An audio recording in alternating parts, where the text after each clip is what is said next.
Well, you just talked about some of it. About 5-6 years ago, on behalf of a family here that was just totally destroyed by both protective services, I filed a class action suit against the entire system, and finally, since I was financing it myself, I just couldn't keep it up, and they had unlimited lawyers on the other side. But I did bring out an awful lot of things that have sure proven up since then, from the way they take kids, the way your rights as a parent are pretty well destroyed. But I'm not going into that now. We can talk about that another day. Yeah, it's just such a horror. But it's just a whole new world we live in from, I guess, what I thought I grew up in here a long time ago, admittedly. And I said to you, I said, well, it sure is a new world order, I think, or something like that. And then I realized it was using a worn-out phrase that I guess some people are really trying to implement. But anyway. Continuing, you actually have the passages in your book out of the diary, and then. Well, I have right here the diary. You want me to read a little? Okay. Now understand that I didn't know that the thing was Bohemian Grove back then, nor did the kid when he was writing it. All he knew was he was taken to this place. Let me just read it. It'll take 3 minutes. Is that okay? Yeah, go ahead. I went in January. Now, this is Bonacci, a kid named Paul Bonacci writing this, and this is directly word for word from his diary.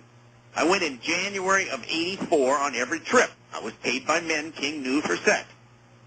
In the summer of '84, sometime, I went to Dallas, Texas, and had sex with several men King knew in a hotel. I flew on YNR Airlines. By the way, that's a private airline or just private charter deal. And CAM Airlines, another private charter deal, normally for King. I never had much personally to do with King, only went where he told me to go.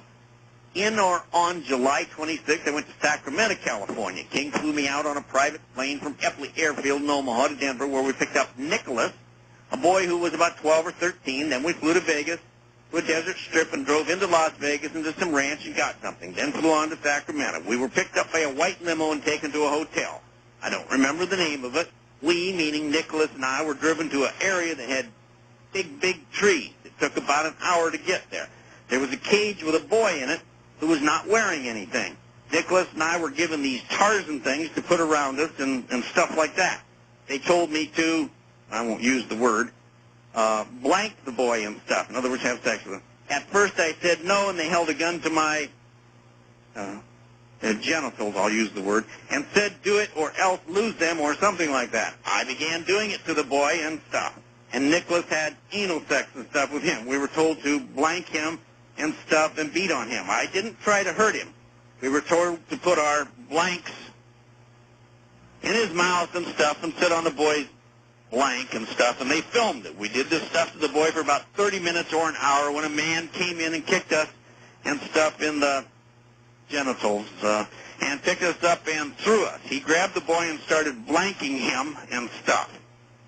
The man was about, I'm not sure how to say it, the man was about so many inches long, and the boy screamed and stuff, and the man was forcing his blank into the boy all the way. The boy was bleeding from his rectum, and the men tossed me and him and stuff and put the boy right next to me and grabbed the gun and blew the boy's head off. The boy's blood was all over me, and I started yelling and crying. The men grabbed Nicholas and I and forced us to lie down. They put the boy on top of Nicholas, who was crying, and they were putting Nicholas' hands on the boy's blank. They put the boy on top of me and did the same thing. They then forced me to blank the dead boy. It's pretty crude. They put a gun to our heads to make us do it. His blood was all over us. They made us kiss the boy's lips and anyway, do other things. Then they made me do something I don't even want to even write, so I won't. After that, the men grabbed Nicholas and drug him off, screaming. They put me up against a tree and put a gun to my head, but fired into the air. I heard another shot from somewhere, and then saw the man who killed the boy drag him like a toy. Everything, including when the men put the boy in a trunk, was filmed. The men took me with them, and we went up in a plane. I saw the bag the boy was in. We went over a very thick brush area with a clearing in it. Over the clearing, they dropped the boy. One said the men with the hoods would take care of the body for them. I didn't see Nicholas until that night at the hotel. He and I hugged and held each other for a long while. About 2 hours later, the men or Larry King came in and told us to go take a shower since we had only been hosed off at some guy's house. We took a shower together and then were told to put on the Tarzan things. After we were cleaned up and dressed in these things, we were told to put on short socks and a shirt and shoes and driven to a house where the men were at with some others. They had the film and they played it. As the men watched, they passed Nicholas and I around as if we were toys, and